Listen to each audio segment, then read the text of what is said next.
Bonsoir à toutes et à tous, bienvenue dans mon top film 2021, c'est un vrai plaisir de vous retrouver comme chaque année. Ma chaîne écran noir évidemment est totalement morte, je ne fais quasiment plus rien dessus parce que j'ai pas le temps, je suis actuellement sur d'autres projets de jeux de rôle qui me demandent beaucoup plus d'investissement. Je vous mettrai le lien là si vous voulez voir mes séries de jeux de rôle, mes one-shots d'épouvante qui sont mis en scène comme des vrais films.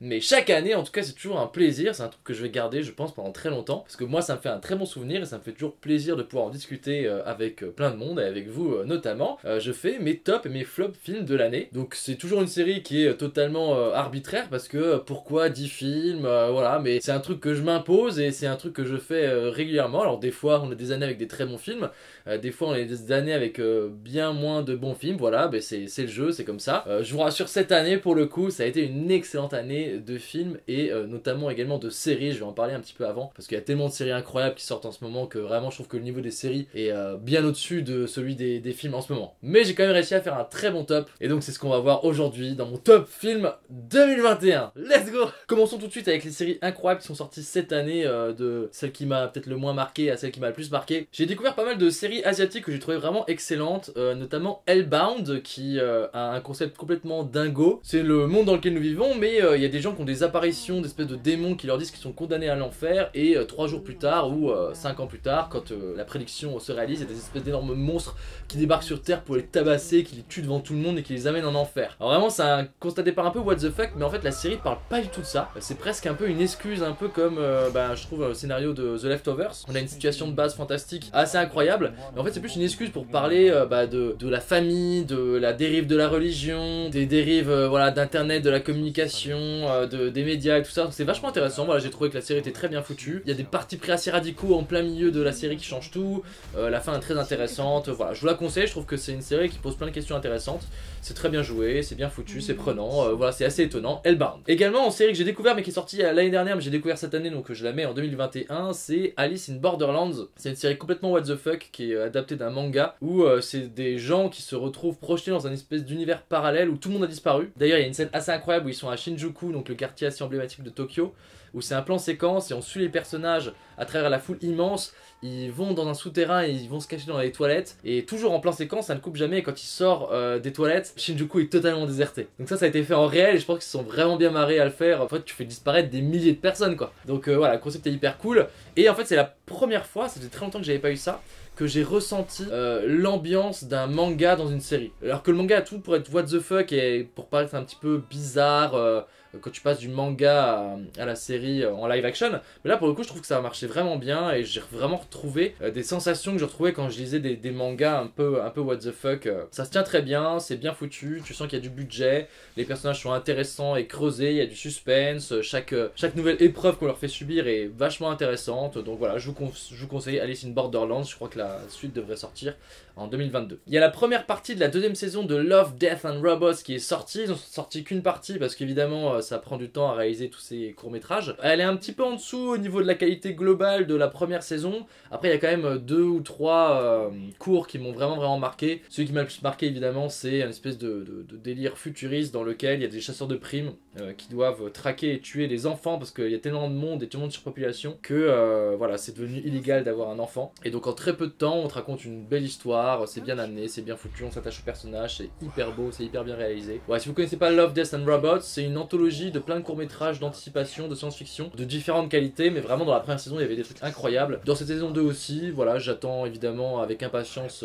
la suite de la deuxième saison. Je pense qu'il y aura quelques petites pépites de ci de là qui valent vraiment le coup d'être vu. Très bonne surprise, alors vraiment je ne suis absolument pas du tout un fan de Marvel, vous le savez si vous suivez mes vidéos depuis longtemps, et vraiment j'ai été extrêmement agréablement surpris par WandaVision, la série ou le film le plus créatif que j'ai vu dans le MCU, dans le Marvel Cinematic Universe. Voilà, c'est chaque épisode a une nouvelle idée, un nouveau concept. En fait on suit la vie d'une famille entre guillemets comme si c'était un show de télévision et en fait chaque épisode c'est un clin d'œil à un style un peu qu'il y a pu avoir dans les différents shows télé américains, voilà, avec les rires ajoutés et on voit tout ça évoluer. C'est très mignon parce qu'au début quand c'était encore en noir et blanc, plus effets spéciaux, on voit encore les fils par exemple qui font voler les assiettes et tout ça. Enfin vraiment je trouve que chaque épisode a son point de vue, sa création, son générique qui est inspiré d'une série par exemple comme Malcolm ou enfin bref. Chaque fois c'est hyper bien vu et en même temps c'est très drôle et ça je dois dire que l'humour Marvel me fait rarement rire mais comme là souvent c'est de l'humour mise en scène, c'est la mise en scène qui est drôle et c'est ce côté un peu gaguesque de voir ces personnages qu'on connaît dans une situation un petit peu étrange ou en train de jouer un peu à la famille américaine parfaite. Voilà, c'est ça qui est drôle et en même temps la série joue vachement bien là-dessus. On sent qu'il y a un truc bizarre derrière.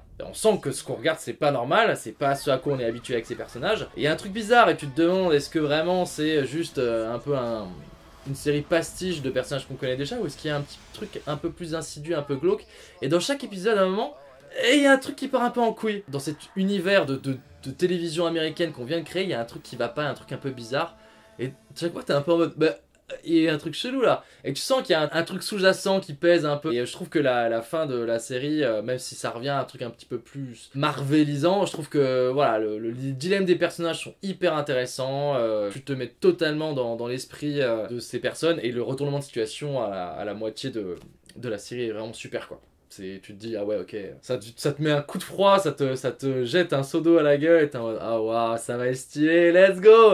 Donc voilà, bah, j'aimerais bien que Marvel fasse plus de trucs comme ça, plus de trucs créatifs. C'est pas juste, oh, ils se sont tapés un délire. Non, je pense que tu peux vraiment avoir des vraies propositions et des vraies idées de mise en scène et de choses comme ça, qui seront vachement plus intéressantes pour le MCU, quoi.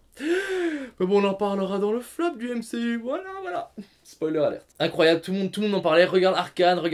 Arcane, c'est une série d'animation qui est basée sur l'histoire et le lore de League of Legends, le jeu vidéo. Donc c'est un jeu vidéo où c'est deux armées de héros qui se fracassent, voilà. En partant de ce lore qui apparemment est très dense, le lore de League of Legends au-delà du jeu est très très dense, ils se sont dit vas-y on va faire une série. Alors déjà qui est vraiment absolument mais magnifique. Il y a des bastons là-dedans, il y a des effets visuels, le générique est très impressionnant. Déjà juste la première scène, tu sens que ouais, enfin il y a du budget quoi. Et les deux premiers épisodes sont pas très intéressants, quoique un peu, enfin très classiques. C'est dès le troisième épisode je crois. Il y a vraiment une rupture de ton, il y a vraiment un changement total de l'histoire, un espèce de basculement dans quelque chose de beaucoup plus mature, de beaucoup plus intéressant. Et c'est un truc que j'adore dans les scénarios, c'est quand la petite histoire des personnages rejoint la grande histoire du monde et ils se retrouvent mêlés dans plein d'enjeux politiques. Chaque personnage a vraiment des enjeux qui lui sont propres et des conflits moraux. Chaque personnage est parfaitement développé. Ça je pense c'est une des grosses réussites de la série, c'est qu'il n'y a pas vraiment de personnages secondaires, ou en tout cas tous les personnages secondaires, même à un moment il y a un officier qui a un petit rôle,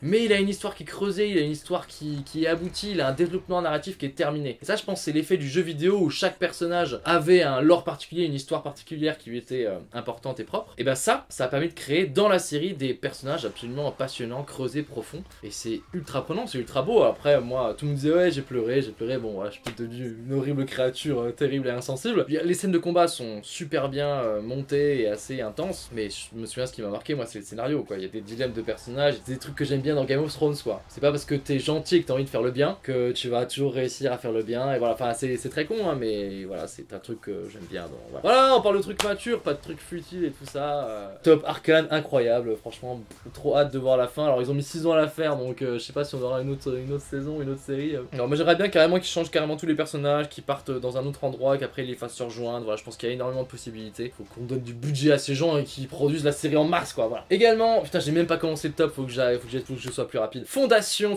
c'est mes livres de science-fiction préférés qui ont été adaptés, évidemment ils ont été remis au goût du jour, ils ont été disons un peu contemporanisés. Je sens qu'il y a un budget incroyable dans cette série. Fondation, je vous explique très rapidement ce que c'est. Dans les bouquins en fait c'est un homme qui a inventé la psychohistoire qui permet de prédire quelque part l'avenir, enfin ça prédit pas l'avenir, en fait il y a tellement de milliards d'êtres humains qui ont colonisé la galaxie que l'individu ne compte plus et en fait on arrive à prédire ce qui va se passer dans le groupe en fait. Donc voilà, l'individu ne compte plus et donc en fait cet homme arrive avec cette psychohistoire à déterminer que l'Empire va s'effondrer et il va créer la Fondation pour empêcher 10 000 ans de barbarie et il va essayer de les contenir en seulement 300 ans ou 1000 ans de barbarie, je crois c'est un truc comme ça. Voilà. La chute de l'Empire est inéluctable et en fait le bouquin fait des sauts dans le temps avec à chaque fois tu suis un personnage et tu pars ensuite 100 ans après, ce personnage est mort, c'est devenu un petit peu une légende, voilà, donc c'est ça qui est vachement intéressant, c'est que le casting va se renouveler un petit peu à chaque saison. Là avec la première saison, ils ont fait la première moitié, je vais y arriver, du premier bouquin, et il y a 3 bouquins, donc il y a moyen de faire, je pense, 6 saisons. La série prend vachement plus le temps que le bouquin, parce qu'elle ne fait pas d'ellipse narrative en fait, le bouquin des fois il saute de 20 ans, alors que la série va te montrer tout ce qui s'est passé. C'était un choix un peu risqué, mais je trouve que ce qu'il propose et ce qu'il montre en plus est vachement intéressant pour le coup, en plus du bouquin. Enfin, ça m'a permis moi-même de redécouvrir un peu Fondation et de me dire, ah bah je vois des nouveaux trucs, je vois des personnages qui sont plus creusés, tout ça, donc de ce côté-là c'est vachement bien. Le budget est ouf, ça joue super bien, il y a toujours les enjeux, à chaque fois tu vas te chier dessus, tu vas te dire, mais est-ce que la Fondation peut empêcher cette catastrophe, est-ce que c'est possible ou pas? Ça joue toujours sur tes attentes, tout ça, c'est vachement bien foutu, et Fondation, c'est surtout des dialogues extrêmement bien écrits. Faut vous imaginer 2 personnes dans un vaisseau spatial qui sont assis à un bureau et qui vont débattre et qui vont définir ce qui va se passer dans le reste de l'univers. C'est des dialogues incroyables avec des punchlines incroyables avec plein d'enjeux. Donc voilà, c'est hyper intéressant, la série est hyper intéressante, il y a des très bonnes scènes, je vous la conseille évidemment. Et ensuite mes 2 séries préférées de l'année, au tout début de l'année j'ai découvert Making a Murderer, c'est une série documentaire mais absolument hallucinante. Vous allez suivre l'histoire d'un homme qui a été condamné à tort à 18 ans de prison et il sort de prison et il est recondamné pour une autre histoire hardcore de meurtre. Et en fait tout le documentaire te montre à quel point en fait la police est totalement corrompue et que il se fait punir seulement parce que c'est un espèce de pecno redneck qui vit dans une caravane au fin fond d'une décharge de voiture. C'est absolument passionnant, c'est-à-dire qu'au début, t'as vraiment ton esprit critique de te dire oui non mais il est quand même peut-être coupable et tout ça, et en fait la série te montre oui mais regardez il y a ça, oui mais regardez il y a ça, et ça devient de plus en plus puant et c'est vraiment, t'as l'impression d'avoir mis la main dans un truc où tu te dis mais en fait mais tout le monde est corrompu, c'est pas possible quoi.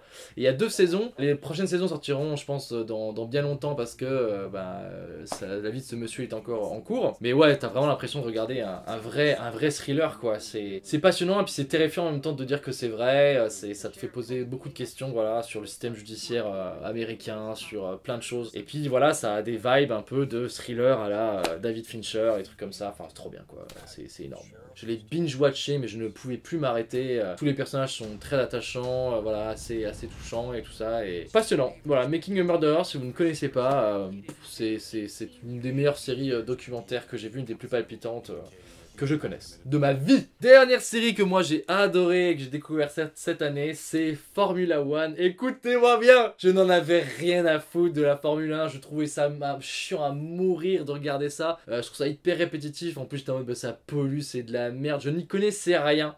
J'ai commencé à regarder et c'est une des séries les plus palpitantes, les plus incroyables que j'ai vues de ma vie. On te montre en fait tous les conflits qu'il peut y avoir entre les différentes écuries de Formule 1, à quel point il y a une compétition entre les coureurs eux-mêmes. Parce que ce que je ne savais pas, c'est qu'il y a plein d'équipes de foot dans le monde, mais en Formule 1, il n'y a que 20 conducteurs. Et du coup, il y a une compétition, mais de malades, ils sont tous barges et obsédés par la compétition. En même temps, c'est tous des performeurs incroyables. Là, ils sont tellement en compète, ils sont prêts à péter en 2 secondes la voiture de leur coéquipier, et donc ils explosent des voitures à des millions de dollars juste parce que voilà, ils ont envie d'être le premier, ils ont pas envie de se laisser faire, de se laisser dépasser. Mais c'est passionnant, tu vois vraiment ce qu'il y a derrière le rideau en fait, les conflits entre les différentes entreprises qui se vendent ils se vendent des moteurs en fait qui sont pas les bons, qui marchent pas, voilà tous les conflits. Ah oui tu m'as fait ça dans le dos, et ben moi je vais racheter ton pilote pour la saison prochaine. Moi je suis totalement pro Max Verstappen, j'essaie pas trop me renseigner sur ce qui se passe en ce moment dans la F1 parce que justement je me suis dit je vais découvrir ça avec la série, ça va être trop cool. Bon je me suis fait spoiler évidemment, mais je trouve que Verstappen il est complètement possédé par le démon quoi. Il y a Hamilton, c'est genre le bon gars, il est beau, il est fort, il est imbattable, il est incroyable, oui, mais il est trop gentil quoi. Donc c'est Sangoku et Vegeta, voilà, moi je suis pro Vegeta, moi je pense que Max Verstappen c'est un mec qui a faim, il est pas là pour la déconne, il est là pour tout péter, enfin c'est un monstre quoi. C'est vraiment des gars, c'est au-delà de savoir conduire une bagnole, ils sont possédés quoi, enfin voilà, trop, mais passionnant vraiment, même si vraiment vous avez une détestation pour la Formule 1, je vous invite vraiment à regarder ça. C'est absolument exceptionnel. C'est des courses avec des gros enjeux financiers, puis de temps en temps, bah, ils vont tellement vite que t'as un mec qui meurt quoi, voilà. Et t'es en mode ah ouais en fait les gars font un des sports les plus dangereux du monde, ils sont tous malades là-dedans, tous malades, t'as un espèce de degré de compétition mais juste incroyable.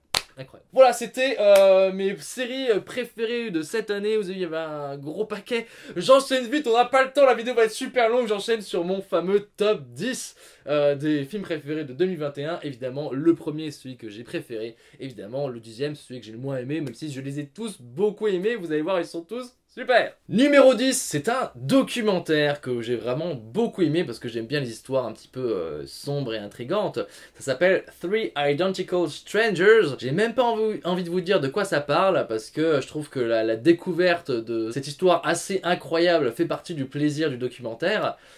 Bon après le titre vous en dit déjà un petit peu sur cette affaire. Après voilà, moi j'aurais bien aimé ne pas être spoilé et découvrir le truc direct. C'est une histoire, vous vous dites non mais il y a une chance sur 300 millions que ça arrive quoi. Et donc c'est super marrant, c'est hyper cool, hyper drôle, voilà, t'as vraiment un truc de dire waouh mais c'est incroyable ce qui t'est arrivé à ces trois personnes quoi. Et petit à petit, d'un coup, tu commences à te dire, et en même temps le film te le dit également, tu commences à te dire ouais mais c'est trop beau pour être vrai en fait. Et derrière chaque histoire vraiment très belle et trop incroyable pour être vrai, tu te poses la question est-ce que vraiment cette histoire est vraie? Est-ce que y a pas quelque chose de bizarre? Et petit à petit, le documentaire s'enfonce dans quelque chose de plus sombre, de plus inquiétant, et tu te dis oulala, dans quoi j'ai mis la main, et tu te retrouves embarqué dans ce truc-là. C'est très glauque, voilà, c'est une histoire très sombre. Et du coup, je trouve que le changement, le passage de trucs, quelque chose d'assez incroyable, quelque chose d'assez sombre, voilà, est assez intéressant. C'est plutôt bien mis en scène. C'est pas un documentaire non plus exceptionnel, mais je trouve que l'histoire est assez intéressante dans sa progression pour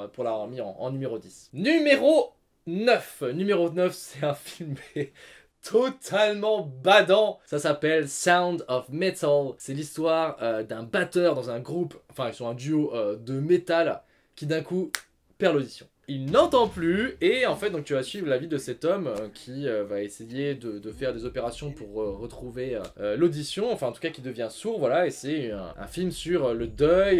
Moi en plus j'ai un acouphène là depuis un an, un petit, un très léger dans l'oreille droite, mais alors c'est une angoisse, mais... Ouais, je trouve que le film est très intéressant, mais justement il joue très bien sur le côté, sur le sound design, sur le travail justement du son, de la perte d'audition et tout ça. Peut-être pas assez à mon goût, voilà, j'aurais préféré que vraiment il soit encore plus déboussolant et qu'il nous crée encore plus d'inconfort, nous en tant que spectateurs, parce que l'inconfort du personnage est réel et c'est totalement badant et c'est horrible de se dire oh mon dieu il t'arrive ça, et c'est une très belle histoire, c'est bien écrit, voilà, ça se termine de très belle manière, c'est bien réalisé et tout ça, mais je me suis dit ah dommage, j'aurais bien aimé avoir un petit peu plus de travail du son justement sur la perte progressive peut-être du son, où vraiment ouais t'entends ce que lui entend, enfin il y a ça un peu, mais voilà j'aurais préféré qu'il y en ait un petit peu plus pour créer vraiment un inconfort, même si le film est très inconfortant, il vous met dans une position tout à fait inconfortabilisante, vous allez voir c'est une angoisse totale ce film, voilà. Sound of Metal. Numéro 8, j'ai mis deux films ex-aequo parce que je trouve qu'ils abordent un petit peu des thématiques identiques et ils sont un peu dans un style les deux un peu punchy. Promising Young Woman. Et le deuxième c'est Last Night in Soho de Edgar Wright. Voilà. Pourquoi je les ai mis ex-aequo? Parce que je trouve qu'ils abordent des sujets un petit peu identiques, c'est-à-dire la condition de la femme, à quel point les femmes sont maltraitées, voilà, encore dans notre société actuelle, mises au banc de la société de plein de manières, sont violentées, pas seulement physiquement mais mentalement dans leur vie de tous les jours, voilà. Promising Young Woman, ça a été une très agréable surprise parce que c'est un film avec très peu de budget, c'est le premier film d'une ancienne actrice, donc c'est son premier film en tant que réalisatrice, et voilà, le film, sans vous détaillé, parle voilà, des traumatismes, de ce que peuvent vivre les femmes au quotidien, et c'est une jeune femme qui va se mettre à se rebeller et qui va faire un peu la guerre pour ne rien trop spoiler, au nice guy. Ouais, c'est les mecs qui se disent toujours non mais moi je suis un mec gentil, moi je suis un mec bien et tout ça, alors que c'est des gars qui profitent des jeunes femmes qui ont bu beaucoup d'alcool par exemple, voilà. Tu sens que ce personnage a quelque chose de lourd et un secret qu'elle cache. Le développement du personnage est absolument passionnant, ça se joue très bien. Il y a Bo Burnham qui joue dedans, alors je le connaissais pas à l'époque donc j'ai pas su qui il était, mais il joue vraiment super bien, vraiment il est excellent. C'est un film qui est très coloré, il y a vraiment un travail sur les décors, des idées de mise en scène, le scénario est hyper bien écrit, et ça avec peu de budget, et tu sens que pour un premier film, bah c'est propre quoi, enfin moi je ne lui trouvais aucun défaut, c'est drôle, c'est cyniquement drôle, ce qui parle très bien du côté cynique de notre société, en mode bah non c'est bon, les femmes on est totalement à égalité avec elles, bon c'est vrai qu'il y a 300 féminicides par an, mais elles nous font chier, nous on est des gars bien, enfin c'est pas nous qui tuons les femmes, voilà. Donc tout ce délire là, c'est un bon pavé dans la mare, c'est un bon crachat à la gueule ouais, ça vomit bien tous ces gars là, moi j'ai beaucoup aimé, voilà, très chouette, très bien écrit, voilà. Promising Young Woman. Et Last Night in Soho c'est pareil, c'est dans un registre un petit peu plus épouvante, il y a des scènes très badantes d'ailleurs, moi j'avais pas compris que c'était un film un peu flippant à un moment, et je me chie main dessus, j'étais pas très serein dans mon siège de cinéma, j'étais en mode oh, mais attendez, ça fait pas Voilà, donc non, très cool. C'est une jeune fille qui se retrouve un peu possédée par une entité d'une jeune femme qui a été assassinée il y a plusieurs années. Et donc c'est un film de Edgar Wright, donc vraiment chaque fois avec des idées de mise en scène ultra intense. C'est peut-être mon film préféré d'Edgar Wright, parce que j'ai jamais trop accroché à la trilogie Cornetto, j'ai trouvé ça bien, mais sans plus. Là il y avait des vraies idées de mise en scène, il y a des effets dans des miroirs, mais quand je suis allé voir au cinéma avec mon copain, on se regardait dans la séance en mode ah mon dieu, t'as vu ça, c'est trop bien fait. Enfin, il y a vraiment tout un jeu sur le passé, présent, parce que elle marche, elle descend des escaliers, et dans les dizaines de miroirs qui sont sur le côté sont reflétés l'esprit qui la possède. Il y a plein de musique très sympa, c'est bien mis en scène, il y a des séquences assez ouf où tu sens qu'ils sont vraiment mariés à le faire. En fait, le personnage danse avec une des actrices, et en fait la caméra tourne autour d'eux, et quand elle revient sur l'actrice a changé, et le making of de ça est hyper cool, où tu vois qu'elles ont vraiment pris une choré, où il y en a une qui se baisse et l'autre récupère l'autre cavalier. Bah, tu sens que c'est un film qui s'amuse en fait. Chaque fois c'est ça que j'aime bien avec Edgar Wright, c'est que c'est sans idée à la seconde. Alors il y a des films qui sont peut-être mieux que les autres, mais il dit ouais bah vas-y, cette scène là on va pas la filmer plan, non, j'ai une idée, on a tel concept pour tel plan, tel concept pour tel film. Il y a une actrice en plus que j'adore qui joue dedans, qui est décédée malheureusement depuis. C'était l'ancienne actrice de Chapeau melon et bottes de cuir, mais qui jouait surtout Olenna Tyrell dans Game of Thrones, voilà, qui est décédée malheureusement. Mais en plus ça m'a fait trop plaisir de la revoir dans ce film là. Elle joue, je crois, la dame qui gère la pension. Personnellement voilà, ça m'a fait plaisir de la revoir, mais le film est hyper bien écrit, très intéressant, des petits retournements de situation sympa, voilà, l'actrice est chouette. Plus le film a avancé, plus j'y ai accroché. Au début j'avais un petit peu de mal, et en fait non, je trouve que vraiment tout ce qu'il dit, tout ce dont il parle est très intéressant. De nouveau également sur la condition de la femme, la violence des hommes et tout ça. Voilà, c'est très juste et c'est très contemporain. Donc c'est forcément intéressant. Numéro 7. Numéro 7, c'est un film qui m'a beaucoup touché. C'est The Father avec Anthony Hopkins. Il y a également Olivia Colman qui a un rôle très important dedans. The Father, c'est un thriller qui est adapté à la base d'une pièce de théâtre, où c'est un vieux monsieur qui commence à avoir Alzheimer, donc qui est joué par Anthony Hopkins, qui est mais totalement magistral dans ce film 5.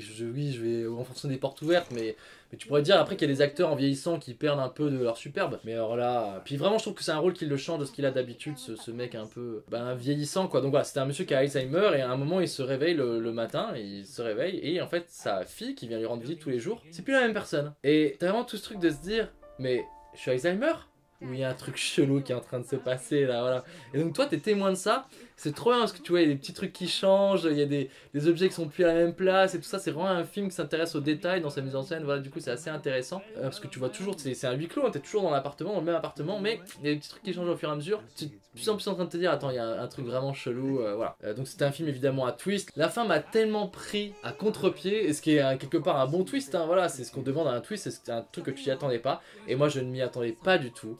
Je trouve que voilà, la fin est du coup très belle, très bien écrite. C'est un film qui est plein d'émotions, tout en gardant un côté un peu thriller. Les deux se mélangent très bien. Voilà, je vous invite vraiment à regarder The Father, c'est une très belle réussite. Olivia Colman, elle est superbe. Il y a aussi dedans la femme de ma vie qui joue. C'est une actrice, j'essaie de retrouver son nom, j'oublie tout le temps. Imogen Poots. Ah mon dieu. Voilà, tout simplement, la femme de ma vie. J'ai fait mon deuil déjà, vous inquiétez pas, j'ai fait mon deuil, je suis passé à autre chose. Voilà, donc The Father, je vous le conseille, j'ai pas envie de vous spoiler, j'ai pas envie de vous dire quoi que ce soit dessus parce que c'est vraiment un film excellent, vraiment, voilà. Vous me dites c'est mon film préféré de cette année, je vous dis oui. Incroyable surprise que j'ai eue, j'ai été extrêmement agréablement surpris parce que vraiment généralement les films français c'est pas du tout ma came. Je suis allé voir un petit peu à reculons Les Illusions perdues. Voilà, c'était trop bien. C'était quoi ce film? Non, c'est vraiment trop bien. Vraiment, je suis tombé de très haut. Je pense que je suis allé voir parce qu'il y a Vincent Lacoste dedans, que c'est un acteur que j'aime beaucoup et je trouve vraiment c'est son meilleur rôle. Les Illusions perdues, c'est adapté de Balzac. Donc déjà, ma théorie de base est assez intéressant. En plus, Balzac, ça parle souvent de problèmes sociaux, de gens assez pauvres qui vivent des choses terribles. Et là, c'est l'histoire d'un jeune homme qui va se retrouver dans le monde du journalisme, je sais plus quelle époque, je pense à la fin du 19e siècle, et qui va aller de désillusion en désillusion. Donc le matériau de base est déjà très intéressant, mais après, je tiens quand même à souligner que le travail d'adaptation et de scénario est vraiment incroyable. Tous les dialogues sont hyper intéressants, toutes les situations sont... il n'y a rien acheté quoi, enfin ça a été vraiment superbement bien écrit, le film se tient mais de bout en bout. Au début j'avais un petit peu peur parce qu'il y avait ce côté un peu vieux film français, et en fait t'as un vrai contraste entre le début et dès qu'il se retrouve dans le monde parisien qui va à 100 à l'heure. Les acteurs sont super, tous tant qu'ils sont, il y a Xavier Dolan, toutes les actrices sont excellentes. Les scénaristes se permettent des fois de faire des petites références à notre monde actuel, à nous, et vraiment c'est très marrant quoi. Ils disent, en parlant d'un événement historique, ils disent ah bah à ce moment-là on pensait pas qu'il pourrait y avoir un banquier qui arriverait au gouvernement. Voilà, chaque fois c'est des petits clins d'œil comme ça et t'es en mode C'est assez subtil et assez discret pour que tu aies juste la réaction de dire comme vous voyez DiCaprio, le même avec DiCaprio, comme ça. C'est exactement ça. Il t'explique ce que c'était un canard. Un canard à l'époque, c'est des nouvelles comme ça. Il dit à l'époque, les canards n'étaient pas encore enchaînés. Bref, des petites vannes comme ça. C'est marrant, c'est bien foutu. C'est très drôle, c'est très triste. Ça joue bien, voilà. Enfin, vraiment, le film est très très bon. Très très bon. J'ai passé un très bon moment. J'ai vraiment l'impression d'avoir vécu un truc que je n'avais pas vécu auparavant. Voilà, très pertinent.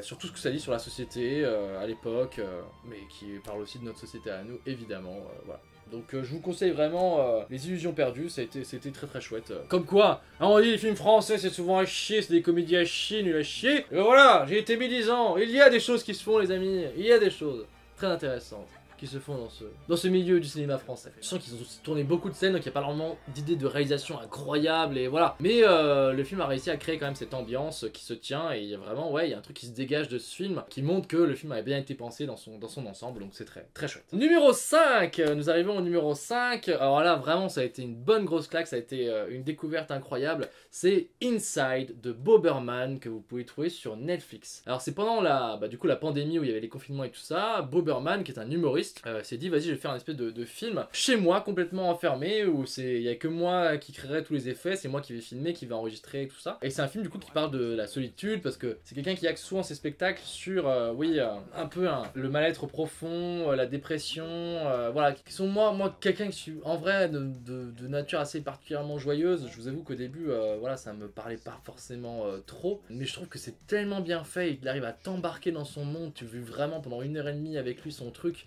Il a écrit plein de chansons mais qui sont totalement exceptionnelles sur ce qu'elles disent, elles sont cyniques, elles sont bien écrites, mais c'est des tubes. Moi je les écoute encore 1 an après l'avoir vu ce truc, mais je suis totalement fan quoi. Je le trouve vraiment incroyable, c'est un super acteur et t'as vraiment cette espèce d'ovni de se dire le gars il a tout fait tout seul quoi. Il était chez lui avec sa caméra comme je le suis là et il a dit vas-y je vais faire un film qui va parler de plein de sujets de société et tout ça. J'avais un peu de mal avec ses premiers spectacles parce que je les avais trouvés justement un peu... Enfin il allait pas assez à fond dans le truc et là tu vas t'enfoncer avec lui dans cette spirale infernale de gens qui ont le blues en fait, qui sont un peu des dépressifs chroniques, des gens qui se sentent pas bien dans leur vie, dans leur peau, qui sont un peu saoulés par le monde qui les entoure et ça leur pèse. Vraiment je trouve qu'il va vraiment à fond dans le truc. C'est ça que j'aime dans le cinéma quoi, c'est d'un coup il y a quelqu'un qui se dit j'ai un concept, je vais t'emmener dans mon monde et même moi je vous dis que je suis pas réceptif au début, le gars te prend la main et c'est tellement bien fait que t'arrives à parfaitement comprendre ce qu'il a envie de te faire comprendre.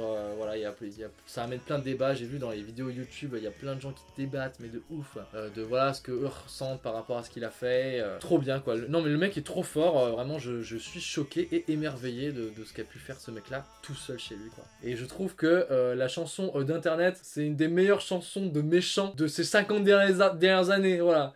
Disney se fait écraser par cette chanson, elle est totalement exceptionnelle. J'adore aussi la chanson où il dit qu'il doit sauver le monde grâce à la comédie, voilà, il est hyper cynique et tout ça. C'est Dieu qui lui a dit oui, tu fais rire les gens, tu vas pouvoir sauver le monde en faisant des blagues, vas-y, c'est parti. Enfin voilà, il est très critique sur son propre métier, néanmoins très rigolo. Et voilà la chanson sur Instagram. Ah, c'est tellement un énorme pied de nez à tout ce qui se fait sur Instagram en mode ouais, une bande de bolos quoi, c'est vraiment ça. Enfin c'est pas la majorité, c'est la majorité de ce qui se passe sur Instagram, mais c'est pas Instagram non plus, il y a des trucs passionnants sur Instagram, mais ça c'est vraiment exceptionnel quoi. Mais je me dis que les gens qui ont ce genre de compte Instagram que lui-même décrit, mais ils doivent se sentir mais comme des merdes quoi, genre ouais c'est que du vide que vous vendez quoi. Et en même temps dans cette chanson à un moment il se permet de montrer justement quelque chose de plus fort qui peut se cacher derrière tous ces cons qui sont très factices et tout ça, quelque chose de plus humain. Ouais, c'est trop bien, Inside, voilà, matez-vous ça, chef-d'œuvre, je l'ai dit. Bah là de toute façon je dis c'est un très bon top hein. Là on est dans des très très bons films, voire chef-d'œuvre hein. Inside, chef-d'œuvre. Voilà, juste pour avoir eu l'idée et le culot de faire ça. Top 4 les amis, top 4 ça commence à être du lourd. Alors là je suis vraiment extrêmement content de voir que Ridley Scott n'est pas mort. Le dernier duel, ça a été une énorme claque. Une énorme claque. Alors vous savez, je déteste ce que fait Ridley Scott dernièrement. Il a fait aussi House of Gucci. Les 2 films sont sortis cette année à cause du Covid évidemment, mais du coup il a fait 2 films en 1 an. House of Gucci qui est très bien, mais voilà, je trouve un parti pris un peu moins intéressant que le dernier duel. Je suis hyper déçu quelque part que le dernier duel n'ait pas marché parce que je trouve que c'est vraiment un film qui est très important, qui est très fort, qui est très beau. Ça parle de choses très sombres à l'époque médiévale, mais qui nous sont totalement contemporaines. Ça qui est génial avec le film, c'est que le film a beau se passer il y a des centaines d'années, c'est chez nous. C'est exactement ce qui se passe en ce moment. C'est l'histoire d'une femme dont un homme la viole. Terrible, c'est une histoire absolument atroce. Hein, voilà. En fait, vous allez suivre le point de vue de 3 personnages. Son mari, ensuite l'homme qui est accusé de l'avoir violée parce qu'on ne sait pas vraiment s'il l'a volée, il la désirait juste, voilà. Et ensuite, tu vas voir le point de vue de cette femme-là. Donc c'est un film en 3 chapitres. Donc à chaque fois, tu vas revoir les mêmes scènes, mais vues d'un point de vue un petit peu différent. Alors il y a des scènes, c'est un peu dommage parce que quelque part, ce qui se passe ne change vraiment pas beaucoup. Et quelque part, c'est ton point de vue mental sur les événements qui a déjà un petit peu changé. Voilà. Et c'est un film qui parle absolument brillamment d'un des plus gros problèmes, je trouve, de notre époque, qui est la violence des hommes. Parce qu'on dit, oui, tous les hommes sont pas violents et tout ça, oui, mais tous les problèmes dans le monde, les guerres et tout ça, les violences sur ses conjoints et tout ça, tout n'est que l'apanage des hommes. On n'a aucun problème dans le monde avec la violence des femmes. C'est vraiment l'espèce, on a encore ce truc là ultra viriliste, masculiniste, des hommes qui, juste parce qu'ils ont un surplus de masse musculaire, se croient les supérieurs des femmes et se permettent de les violenter, d'avoir un ascendant physique sur elles et tout ça. Et voilà, c'est un film qui parle vraiment de choses, je trouve, extrêmement importantes, qui en parle absolument brillamment. Et à la fin, vous aurez envie de tuer absolument tout le monde. C'est un truc de maboule comme ce film te va chercher un truc en toi dans tes tripes. Alors si évidemment vous faites partie de ces hommes violents qui aiment avoir l'ascendant sur les femmes, le film vous crache à la gueule, hein, voilà, vous allez vous faire vomir en plein visage. Et j'espérais quand j'étais dans la salle, je me disais, mais j'espère qu'il y a un mec comme ça qui a été violent ou prédateur ou dans cette salle pour que vraiment il chante comme une immonde merde quoi. Et le film, bon c'est terrible, hein, tout ce qui se passe est terrible, voilà, t'as juste envie de te flinguer. La parole des femmes, on s'en bat les couilles. Elle a été violée mais c'est l'honneur de son mari qui a été sali, donc c'est ça qu'il faut sauver. Elle, on s'en fout quelque part. Et puis si elle mange, je peux te dire qu'on va la buter quoi, voilà. Mais c'est l'enfer, t'as juste envie de te flinguer en voyant ce film. Ça joue trop bien. Donc Matt Damon, vraiment c'est un de ses meilleurs rôles. Je trouve qu'il est transformé. Adam Driver aussi. Et ils ont vraiment des rôles, même comment il s'appelle, Ben Affleck, que j'aime pas du tout d'habitude. C'est un de ses meilleurs rôles. Voilà, le mec est transformé. Il a vraiment, je trouve, un personnage qui lui colle à la peau. Et c'est génial parce que l'actrice du coup, qui a quelque part le rôle le plus important, est très effacée du coup pendant les chapitres des points de vue des autres. Et à la fin, comme tu as son point de vue à elle, l'actrice, mais elle mérite un Oscar. Mais c'est une performance d'actrice où c'est, tu sais, d'un coup on te dit ah attends, on va peut-être lui laisser la parole à elle, et alors qu'elle était trop effacée, qu'elle était totalement lambda et tout ça, mais là mais tu te dis mais trop forte quoi. Elle est dans un jeu d'actrice mais qui te prend au trip, tout ce qu'elle dit, le moins de ses interventions, t'es en mode oh mon dieu. Pour tout ça, je trouve que le film est vraiment génial. J'ai eu un vrai débat avec des gens parce que le film a pas marché, et il y avait une fille, une américaine, qui disait ouais, en même temps j'ai pas envie de voir un film qui parle de viol au cinéma, surtout qui a été fait par un homme blanc, un vieil homme blanc, voilà. Et moi, je lui répondis en disant, moi je préfère avoir un film comme ça, plutôt qui parle de choses qui nous sont très contemporaines et qui sont importantes, plutôt qu'un film qui parle d'une vieille amourette toute pourrie, faux cul entre deux êtres humains. Voilà, j'ai essayé de lui montrer que c'est un film qui est très important, et Ridley Scott, c'est totalement, moi c'est un de mes films préférés, c'est quand même l'homme qui a fait Thelma et Louise. Pareil, Thelma et Louise, si vous n'avez pas vu ce chef-d'œuvre absolu, c'est le plus grand film féministe de tous les temps, donc qui parle quasiment des mêmes sujets, mais du coup à une époque un petit peu différente. Je trouve que le dernier duel est quand même moins bien foutu que Thelma et Louise, mais voilà, ça reprend les mêmes problèmes, et Thelma et Louise ça a été fait en plus dans les années 70-80. C'est absolument terrifiant de se dire que 40 ans plus tard, rien n'a changé. Rien n'a changé. C'est exactement les mêmes thématiques, le film qui traite de la même chose, la violence des hommes, la parole des femmes qui est tout le temps remise en cause, à quel point elles sont ostracisées, tout ça, bon, l'enfer, voilà. Et du coup c'est très intéressant, ça m'a fait plaisir de revoir Ridley Scott qui renouait avec ses anciens chefs-d'œuvre en fait, voilà. Ah, Thelma et Louise, si vous n'avez pas vu ça, c'est génial. Et donc matez-vous le dernier duel, voilà, qui va vous mettre une bonne claque, je l'espère, comme la claque que moi il m'a mis. C'est des films qui sont importants, je suis très déçu qu'il n'ait pas marché parce que voilà, c'est des films qui prennent à bras le corps la société dans laquelle on vit, tout simplement. Donc tu peux faire semblant, hein, tu fais une comédie très marrante, oh là là, potache, sur à quel point les Arabes détestent les Chinois et les Chinois détestent les Français qui même détestent les Arabes, voilà, c'est très marrant, très représentatif de notre société, ça c'est un film incroyable, non, ou alors tu fais des sujets intéressants, voilà. Des vrais problèmes de fond quoi dans notre société, voilà. Cette jeune femme avec qui je discutais sur internet, elle m'a dit oui mais ça sert à rien, de toute façon à aucun moment l'art n'a fait avancer les choses dans le monde. Je suis pas d'accord. Ça, et je pense que le cinéma a fait partie de tous les grands combats sociaux. qui permettent de montrer que dans la scène artistique, on parle de sujets importants, quoi. Tous les cinémas qui ont été focus à toutes les époques, tous les cinémas qui ont montré une autre vérité que celle qui se passait vraiment dans les pays dans lesquels ils se développaient, tous ces cinémas sont morts et enterrés, et c'était des étrons artistiques qui n'amenaient jamais rien d'intéressant voilà, dans la mise en scène, ou dans le cinéma, ou dans l'art en général. Le dernier duel, excellent. Messieurs, dames, nous arrivons enfin sur mon podium de l'année 2021. Podium tout à fait exceptionnel, avec en 3e place, La Loi de Téhéran.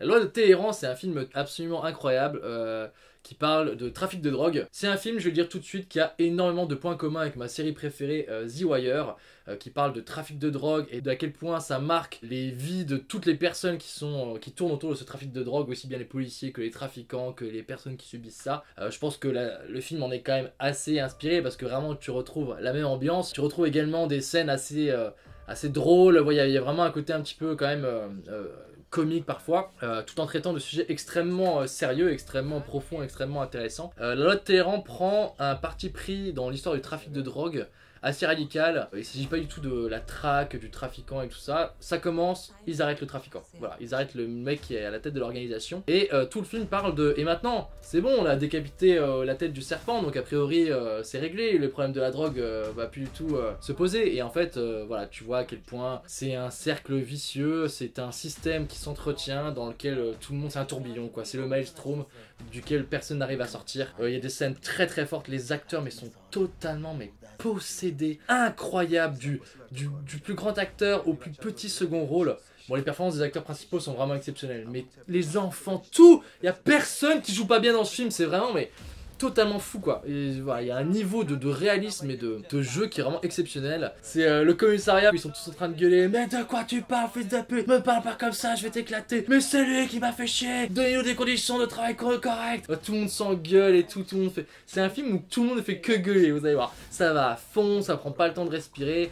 Il y a des images qui vont vous rester en tête, voilà, c'est ça que je voulais vous dire. Il y a la scène de la fin, ouais, c'est chaud, quoi. Tu te dis, c'est très très lourd à vivre, tu te projettes complètement dans l'enfer de ces gens. Et moi qui ai beaucoup de recul souvent sur les films, parce que je suis un peu peut-être plus dans l'analyse que on va dire le spectateur moyen, et ben là où je vois qu'un film marche, c'est que l'image est tellement forte, tellement puissante que je rentre de nouveau dans la fiction et je me dis: ah ouais, putain, là c'est fort, quoi. Là le film me marque. Voilà, exceptionnel ce film, hyper bien écrit, hyper bien joué, de très bonnes idées de mise en scène, très bonne idée de scénario. Voilà, franchement je ne lui trouve pas de défaut. Excellent, je trouve qu'il mériterait plus d'être connu, ce film, parce que vraiment ça a été une très très grosse claque. À la The Wire qui est la meilleure série du monde, évidemment. Si vous ne l'avez jamais vu, matez-vous ça, c'est incroyable. Numéro 2 les amis, c'est totalement incroyable. Je suis allé voir ce film, mais presque par hasard, quoi. Presque par hasard. J'avais regardé la première saison de la série que j'ai trouvé un peu, voilà, pas incroyable, mais sympa. C'était Demon Slayer, et ils ont fait un film pour poursuivre la série. Mais c'était une claque atomique! C'était totalement incroyable. À partir du moment où le film s'est lancé jusqu'à la fin, je n'étais que frisson, je n'étais que possédé par ce film, mais qui était d'une ampleur et d'une intelligence et d'une beauté, mais exceptionnelle. C'est un des plus gros kiffs, c'est mon plus gros kiff de cette année, mais vraiment. Donc grosso modo, c'est l'histoire d'un jeune chasseur de démons qui doit battre le grand méchant qui s'appelle Muzan, qui est une espèce de vampire Dracula, voilà, qui transforme les gens en démons. Sa famille a été massacrée à ce jeune homme, et sauf que sa jeune sœur, elle, a été transformée en démon. Et donc il combat avec elle pour essayer de tuer les démons, voilà, bon, somme toute assez classique. La première saison, je vous dis, était pas forcément très intéressante, il n'y avait pas d'enjeu dramatique absolument exceptionnel, alors que le film, je trouve qu'il d'un coup, il a une espèce de maturité, d'intensité dans les scènes, mais vraiment où tu es accroché à ton siège, et t'as un suspense, mais vraiment de ouf, quoi. En fait, il y a une scène, par exemple, où le personnage, le méchant, le projette dans ses rêves, et donc il s'endort, donc il devient totalement vulnérable, et il est projeté dans son rêve, et la seule manière qu'il a de sortir de son rêve, c'est de se tuer. Donc il se tranche la tête dans son rêve, pour se réveiller, il court, il se rendort, il se fait rendormir par le méchant, il se retranche la tête, et il y a tout un espèce de défait avec le montage, où il arrête pas de le faire, jusqu'à un moment où tu te dis: attends, mais dans la réalité là, il est tellement confus qu'il va se trancher la tête dans la réalité. Enfin, c'est trop bien foutu, t'as du suspense, pour le coup c'est hyper marrant. Il y a des personnages qui sont complètement délirants, hystériques, qui arrêtent pas de hurler, moi ça me saoulait un peu dans la saison 1, là c'est plutôt bien dosé. Le personnage du pilier de feu là, il est complètement barré et un peu intriguant, et du coup je trouve que ce personnage marche très bien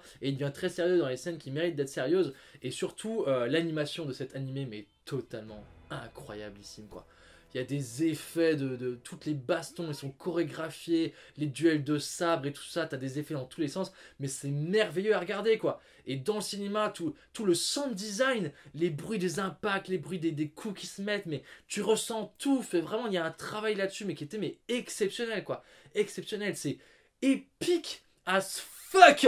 Genre ça n'a pas de limite dans l'épicitude. Et le film est totalement ouf, et à un moment genre le film se termine et moi je me suis dit ah putain c'était trop bien, j'en ai pour mon argent. Et en fait il y a un dernier petit arc narratif un petit peu à la Alien, il y a un quatrième arc narratif, genre le film n'est pas terminé et t'as de nouveau une énorme baston où tu te dis ah mais génial, ouais j'en demandais pas autant, franchement c'est trop cool. Le design du grand méchant à la fin que je trouve pas forcément trop exceptionnel, et pendant le film il y a des espèces de monstres qui sont animés un petit peu en 3D parce que tu sens que le budget est passé ailleurs dans l'animation, ce que je leur pardonne totalement. Attention voilà, c'est pas parce qu'il y a un endroit où c'est pas très beau que le film n'en est pas moins bien. Je trouve que le film a beaucoup plus que ça à raconter que des effets spéciaux réussis. Je trouve que le film est une grosse claque, épique, technique.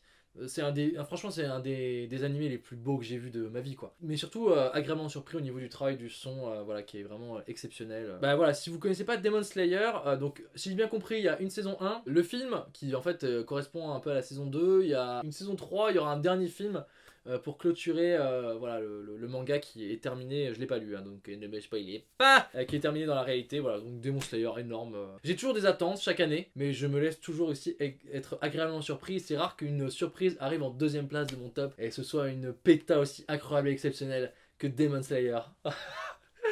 Matez-vous ça, c'est incroyable, voilà. Bon, il faut vous taper la saison 1, je pense, avant de mater ça, mais ça vaut le coup, c'est génial. Et enfin, messieurs, dames, ben oui, je sais, j'ai essayé de trouver un film qui était mieux cette année. J'ai essayé de me dire, non, Lucas ne tombe pas dans ce cliché total et absolu, mais ce n'est pas un cliché, les amis, c'est la prophétie. C'est le Kwisatz Haderach réincarné. C'est Dune, le Messie, les amis. Incarné au cinéma en la personne de Denis Villeneuve. Oui, c'est réussi. Ah là là, que d'angoisse en pensant à Dune. Ben moi, Dune, c'est pour moi, c'est pas mon film de, c'est pas mon livre de science-fiction préféré, mais c'est le plus grand film de science-fiction. Adapter Dune, c'était un pari complètement barge. Beaucoup s'y sont testés. Et ce que j'aime beaucoup avec Dune, c'est que c'est tellement perché que je suis sûr que dans 20 ans, il y a un autre réalisateur qui refait Dune. Ça n'aura rien à voir avec le film de 2019. Voilà. Surtout dans les visuels et tout ça. Voilà, tu peux vraiment imaginer plein de choses avec Dune. Et là, je trouve que c'est une réussite totale. Pas totale. Vous allez voir, j'ai quelques petits légers griefs envers ce film. Mais qui sont tellement éclipsés par le fait que ce soit quand même l'adaptation d'un univers de science-fiction la plus réussie de tous les temps. De tous les temps, pour moi ça a battu Blade Runner, ça a battu des grands films, ça a battu Star Wars très largement. Je trouve que dans la mise en scène, que dans les décors, que dans le choix des costumes, dans l'ambiance qui est créée, dans le design des vaisseaux et leur manière de se déplacer, dans l'univers qui a été créé, c'est la première fois que je trouve que un univers de science-fiction a été aussi bien mis en images au cinéma. Le film est très réussi, mais le film est avant tout une adaptation, donc je vais vous dire pourquoi je pense que c'est très bien adapté. Pour moi, Dune, ce qui est important avec le livre de Dune, c'est qu'on vous lâche dans un monde dans 150 000 années dans le futur sans rien vous expliquer. Et donc Dune, c'est un vertige. Dune, tu arrives au milieu de conflits politiques et diplomatiques qui bouleversent toute la galaxie, on ne t'explique que dalle. Tu rentres dans cette espèce de tempête où tu es bousculé dans tous les sens et tu te raccroches à divers éléments parce que ça reste un conflit très humain et donc tu arrives à te raccrocher à ça. Et je trouve que ce vertige-là est totalement réussi. Dès le début, tu es accueilli par une voix sombre, qu'un énorme écran noir voilà, qui fait silence dans toute la salle. Et je trouve oui que les dialogues vont à fond. Évidemment, le film manque de sa deuxième partie, mais voilà, je pense que ça fera une très bonne trilogie. Le film correspond à la première moitié du premier bouquin. C'est très bien adapté, je trouve que les costumes sont absolument magnifiques, les effets spéciaux, le vert des sables et tout ça. Oh là là là là, mais j'étais en plein rêve, je trouvais ça incroyable. Il y a quelques scènes qui marchent un petit peu moins bien que dans le bouquin, je trouve. Et premier petit grief, je trouve que avant que la maison des Atreides s'en prenne plein la gueule, dans le bouquin, il y a un petit peu plus de stress et de mise en tension. Enfin, là, ils arrivent sur Arrakis et ils se font défoncer, voilà. Alors que vraiment t'as le stress qui monte dans le bouquin. Et je trouve que le film aurait pu se permettre de prendre un petit peu plus de temps. Il y a tout un délire dans le bouquin avec Jessica qui est une actrice absolument exceptionnelle. Voilà. Comment elle s'appelle? Anderson? Non, comment elle s'appelle? Je sais plus. Bref, je suis fatigué, je suis à la fin du top, mais l'actrice est totalement... C'est la meilleure actrice du film, tout simplement. Donc voilà, ils auraient préféré qu'ils s'en prennent un petit peu plus... Enfin, qu'ils prennent un petit peu plus de temps avant qu'ils s'en prennent plein la gueule. Le vrai truc, je trouve, qui m'a posé problème, c'est que dans le bouquin, dès le début, dès le deuxième chapitre, on te dit, le traître, c'est telle personne. Toi, t'es en mode, bah, attends, c'est pas possible. On est dans un récit de saga de science-fiction, tu peux pas m'avoir révélé qui est le traître au bout du deuxième chapitre. Et du coup, toi, t'es dans le doute, t'es en mode, mais attends, mais c'est vrai ça ou... Et puis, est-ce que l'auteur, est-ce que le mec a eu les balls d'oser me dire, voilà, le traître, c'est lui. D'une, le livre te prend tellement tout le temps à contre-pied dans sa manière de raconter, dans ce que ça raconte, voilà, et du coup, dans les twists, voilà, le truc classique littéraire de dire, il va y avoir un twist, et là, tu dis, bah non, moi, je te dis tout de suite qui est le traître, voilà. Voilà, ça fait partie de ce vertige-là. Le film n'a pas pris ce parti pris, j'en suis très déçu, parce que je trouve que ça fait partie du charme de Dune, de te prendre des claques comme ça, comme Game of Thrones a pu mettre des claques par rapport au récit fantastique que nous pouvions connaître, classique, où tous les gentils survivent et tout se passe bien. Bon, déjà, Dune avait les balls c'était il y a Dune, ça date d'il y a 60 ans maintenant, 70 ans. Commence à être vieux, hein, et quand tu vois de quoi ça parlait, à quel point c'était mature et tout déjà à l'époque, tu sens que déjà à l'époque c'était un gros pavé dans la mare. Le problème, c'est que Denis Villeneuve, pour mettre en scène ce monde-là, il a un regard sur ce qui se passe, qui est très froid. Toujours très distant, c'est une mise en scène toujours très éloignée. Ça magnifie évidemment les décors qui sont hyper minimalistes, ça magnifie vraiment l'ambiance qu'il y a dans ce film incroyable. Malheureusement, je trouve que ça nous éloigne de tout le côté émotionnel qu'on peut avoir avec les personnages. Alors, si les émotions ne sont pas très fortes et très intenses, je trouve qu'on a du mal un petit peu à s'attacher aux personnages. Bon, vous me direz ce que vous en avez pensé, mais moi c'est ça un petit peu qui m'a posé problème, c'est que des fois, on voit un petit peu trop la mise en scène de Denis Villeneuve et donc Denis Villeneuve plutôt que ces personnages et ce qu'ils devraient mettre en avant. Ça a l'envergure d'un Seigneur des Anneaux, ça n'a pas la réussite d'un Seigneur des Anneaux, alors que ça aurait pu, voilà, à cause de ces petits détails, moi qui m'ont mis un petit peu trop à distance du film. J'ai très peur également, même si j'aime beaucoup l'interprétation de Timothée Chalamet, généralement tous les acteurs, hein, j'ai trouvé, le casting, je n'ai pas de mots, voilà, parfait, le casting parfait. Et Timothée Chalamet correspond très bien au Paul de la moitié du premier bouquin. Par contre, il faut que vous vous disiez que Paul, ça va devenir l'être le plus puissant de l'univers. Voilà, et est-ce que vous imaginez Timothée Chalamet, avec sa capacité de jeu, réussir à devenir cette espèce de figure incroyable qui écrase les gens juste par un regard, voilà, par son charisme?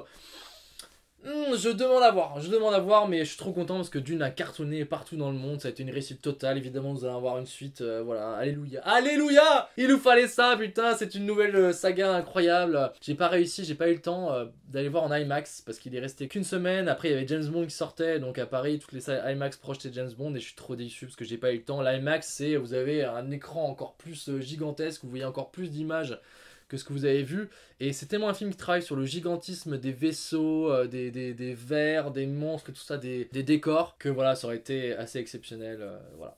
Donc oui, non, je trouve le film formidable, très bien adapté. Dernier petit détail, moi, qui m'ont aussi un petit peu gêné, je trouve que on ressent pas forcément trop le côté chaleur écrasante de la planète. Si tu restes 2 heures au soleil, t'es mort. Je trouve qu'on ressent pas trop ça. Et je trouve que le traitement des Fremen a pas été montré de manière assez intéressante, parce que les Fremen, c'est les personnes qui vivent dans le désert, où la ressource la plus sacrée, c'est l'eau. Et par exemple, à la fin, il y a un mort, et Paul pleure pour ce mort, et dans le bouquin, les Fremen se mettent à genoux, parce que c'est pour ça incroyable que cet homme donne de l'eau en pleurant à un mort. Quelque part, il la gâche pour lui, donc c'est un des plus grands sacrifices que tu peux faire. Voilà, c'est dommage. Et puis, il y a une scène où Stilgar, il arrive en crachant sur le bureau, et ils en font un truc un peu marrant. Alors que non, il crache sur le bureau parce que, je dis, l'eau, c'est la ressource la plus précieuse, et c'est une marque d'honneur absolument incroyable. Et donc, il peut y avoir ce première réaction un peu en mode what the fuck, qu'est-ce qu'il vient de faire? Ça aurait été mieux qu'il y ait une explication qui te dise très clairement, non mais attendez, l'eau, ça a cette importance-là sur cette planète, alors que là, je trouve que la scène prend un peu ça à la rigolade. C'est dommage parce que l'eau c'est un vrai enjeu dans Dune, voilà, surtout pour la suite. Donc voilà, bah écoutez, Dune, oui, meilleur film de cette année. J'avoue que quand je regardais le film, c'était très compliqué. Dans un coin de ma tête, je me disais, essaye de te poser la question, est-ce que c'est une bonne adaptation? Et dans un autre coin de ma tête, j'essayais de me dire, essaye de te mettre dans l'état d'esprit, comme si c'était la première fois que tu découvrais ce film, comme si tu étais un spectateur lambda, et à quel moment on te donne telle information, voilà. Donc tout ça me parasitait un peu. Du coup, j'aurais bien aimé pouvoir le revoir une deuxième fois. C'est un film qui va marquer son époque, tout simplement. Ça va être un gros pilier dans l'histoire du cinéma Dune pour les 100 ans à venir. tout simplement. Les amis, j'espère que ça vous a plu ce top. Évidemment, on se retrouve très rapidement pour le flop de l'année, le flop 2021. Croyez-moi, cette année, il y a eu des merdes, mais à ne plus savoir quoi en faire. J'ai très hâte de pouvoir en parler avec vous. J'espère que ce top vous a plu. Et on se retrouve évidemment de toute façon l'année prochaine pour le top film de l'année 2022. Des gros bisous à vous. Et puis j'espère que tout va bien. En tout cas, bravo à tous, vous avez survécu à cette année 2021. Et ça, c'était pas gagné. Je suis fier de vous. À très vite.